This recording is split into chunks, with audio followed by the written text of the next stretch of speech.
This is Wolf from Armoury-Terrain, and this is my monster plant Scrappy, and we're here today to build the Sacred Object Maker Challenge.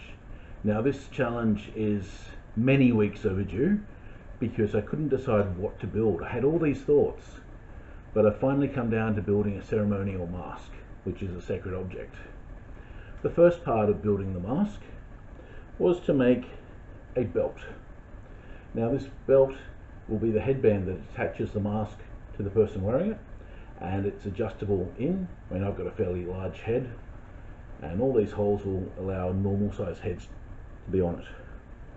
For the rest of the mask, I'm going to build the base of it out of this scrap piece, well, off-cut piece of EVA floor tile that I have after building Scrappy here. And then from there I'll be using beads and gems and feathers to decorate it. So I might start designing and get back to you with the mask soon. Here I am back again with stage 2 of the mask building. Firstly, I made up a rough template of paper. I did it, of course, folded in half, so I only had to draw one side and make it symmetrical. And this will be roughly the shape of the mask. So I've transferred that across to foam here, and on the inside I've added a bar, both to help strengthen it and to give me a spacer to glue this leather band to. So it'll sit more like this. So far so good.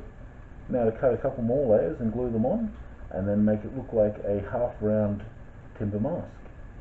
So this is the foam work done on the mask, and now I need to paint it and decorate it. Hopefully I can do so between the storms that keep coming. Being in a tin shed with a metal roof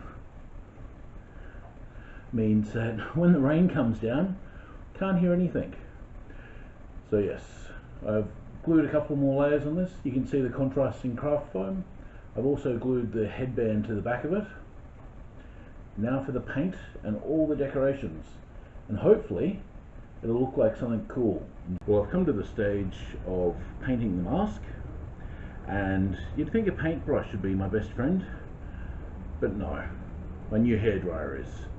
Trying to dry things in the subtropics when it's 70% humidity and it keeps raining, not so much fun. Anyway, we have the mask that's mainly painted, and now all it needs is some feathers and maybe some decorative beads. So I'm going to do that, and then I'll come back and show you how it all looks. This is Wolf at the end of the Sacred Object Build Challenge, and this is what I've come up with. A sacred mask.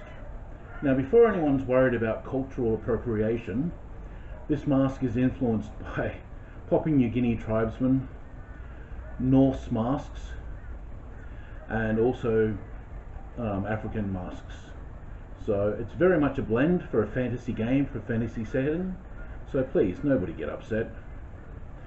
So feathers are fun. How did I attach them, you ask? Well, I would ask. And I attached them with a soldering iron, melting a hole into the foam, and then just using hot glue to seat them in place.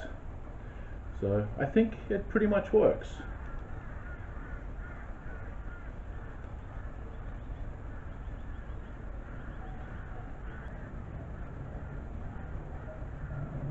So this is the mask all finished.